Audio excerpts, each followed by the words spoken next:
Good morning. Ito ngayon ang ating pag-usapan. Good news ito. Kapayapaan, makatotohanan na nga ba? Kasi nga po, itong peace process ngayon ay nagkaroon na po sila ng pirmahan ng kasunduan ng pamagitan ng pamahalaan at NDF doon po sa Oslo, Norway. Pero bago po tayo magpatuloy dyan, kung kayo po ay baguhan pa lamang sa aking channel, ay mag-like at i-subscribe na rin po ang aking munting channel. At click naman ninyo ang notification bell para tuloy-tuloy kayo at updated sa ating mga bagong video. Ito nga po yung ating pag-usapan ngayon. 6 na mga administrasyon ang mga nakaraan ang pagtangka ng pag-uusap ng CPP-NDF ng Pilipinas. Lahat ito ay sablay. Magmula kay Cory Aquino, Ramos, Irap, Pinoy at Gloria. At natapos ito noong panahon ni dating Pangulong Duterte sapagkat kanya itong ipinatigil. Panoorin po natin itong video. Isang mapayapa at mapagpalang araw po sa ating lahat. I am honored to deliver, upon the instruction of the President of the Republic of the Philippines, His Excellency Ferdinand R. Marcos Jr., the Oslo Joint Communique. This joint communique highlights a significant milestone in the quest of the Filipino people to achieve peace, reconciliation, and unity.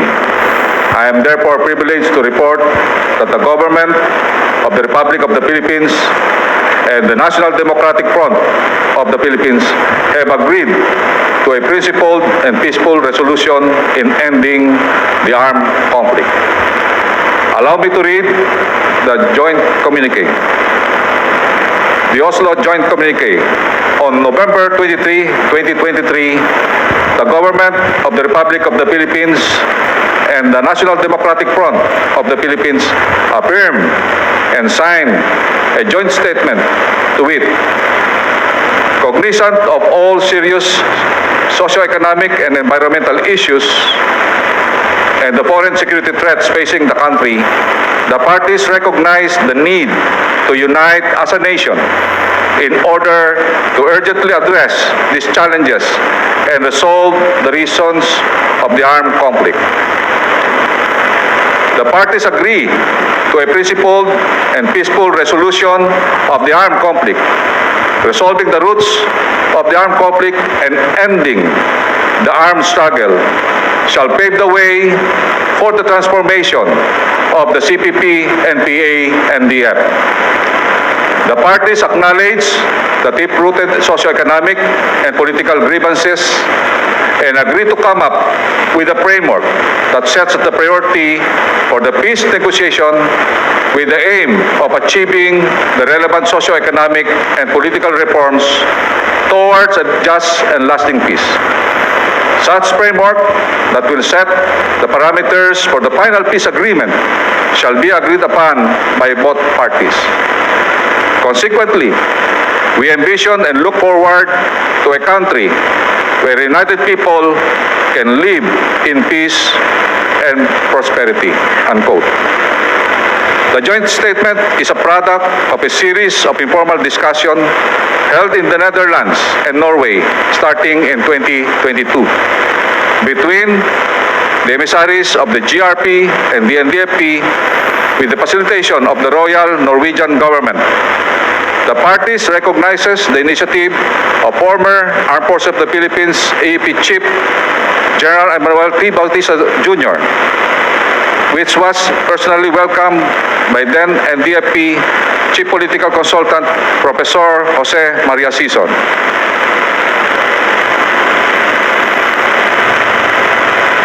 It was signed by the GRP represented by the Special Assistant to the President, Secretary Antonio Ernesto F. Lagdameo Jr., the Presidential Advisor on Peace, Reconciliation, and Unity Secretary Carlito G. Galvez Jr., and General Emmanuel T. Bautista.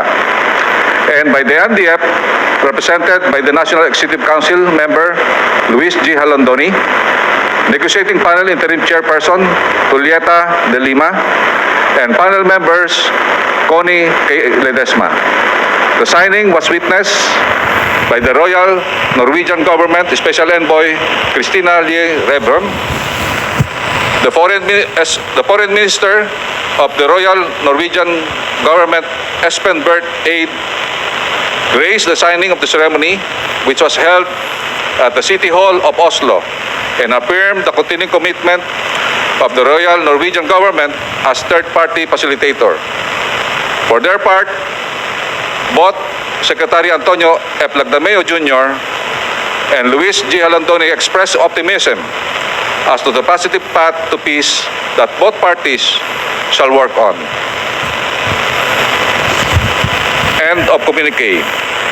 I take this opportunity to call to all Filipinos to unite and fully support our President, Ferdinand R. Marcos Jr., and your government in this most noble endeavor to finally realize our collective and shared aspiration of a peaceful, prosperous, and united country. Mabuhay ang kapayapaan, mabuhay tayong lahat, at mabuhay ang bagong Pilipinas. Maraming salamat po. Ito ay dala ng seryosong pagsusumikap ng ating pamalaan sa pamamagitan ni Secretary Carlito Galvez na magkaroon ng ganap na kapayapaan sa ating bansa. Laban po sa mga matagal ng kalaban ng ating bansa na itong CPP NDF. At tuwang-tuwa po yung mga cabinet secretaries naroon po sa press conference kahapon pagkatapos ng binasa ang statement ni Secretary Carlito Galvez. Ito ay magandang imahen sa ating bansa at pamalaan na nakumbinsi ang National Democratic Front of the Philippines doon po sa Oslo, Norway, lalo pang lumago ang ating ekonomiya at business sa Pilipinas kung ito po ay magpatuloy ng seryosong usapan para po sa kapayapaan ng ating bansa.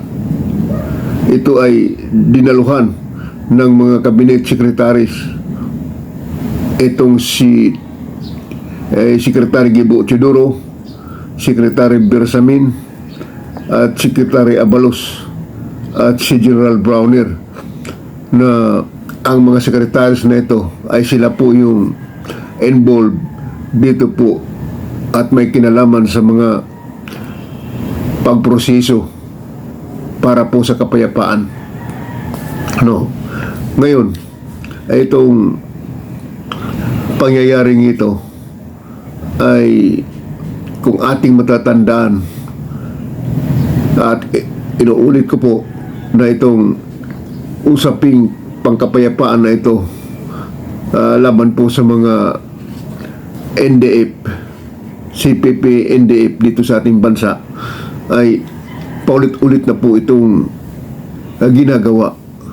At nabanggit natin kanina na mga 6 na mga pangulo na ang nakalipas sa pag-uusap, pero wala pong nangyayari. Ngayon, sa panahon ni Pangulong Marcos, palibhasa ay ipinakita ni Pangulong Marcos ang kanyang sinseridad at seryoso na mithiid na magkaroon ng pag-uusap na muli sa mga grupong ito. At ngayon ay nakumbinsi ng ating pamahalaan at pumirma na po ng statement o kasunduan, agreement, itong CPP NDF na nakabase po doon sa Oslo, Norway. Ito ay, kung ating matatandaan, sa panahon ni Pangulong Duterte ay pinutol ito dahil nakita ng naniwala si dating Pangulong Duterte na walang kahantungan yung pag-uusap, kaya pinatigil. At ngayon ay muling naayos at marahil nakitaan ng seryosong interest itong mga NDF, at ngayon ay ganap na naka-schedule ang mga pag-uusap sa pamagitan ng ating Secretary Carlito Galvez at ang kanyang team na makamtan ng Pilipinas yung kapayapaan. So, magandang balita po ito, mga kababayan. Alam mo kung ano ang magiging kapakinabangan dito sa Pilipinas. Una, lalago yung ating ekonomiya. Papasok ng maraming mga investors dito sapagkat wala na pong pangamba. Ngayon pa lamang tumaas yung ating ekonomiya, ay lalo na usapin na ito ay ganap ng maayos at magkaroon na tayo ng kapayapaan. No? So, yan po muna yung ating kapag-usapan, at hanggang sa sunod ay huwag po ninyong kalimutan na i-like at i-subscribe itong aking munting channel. God bless.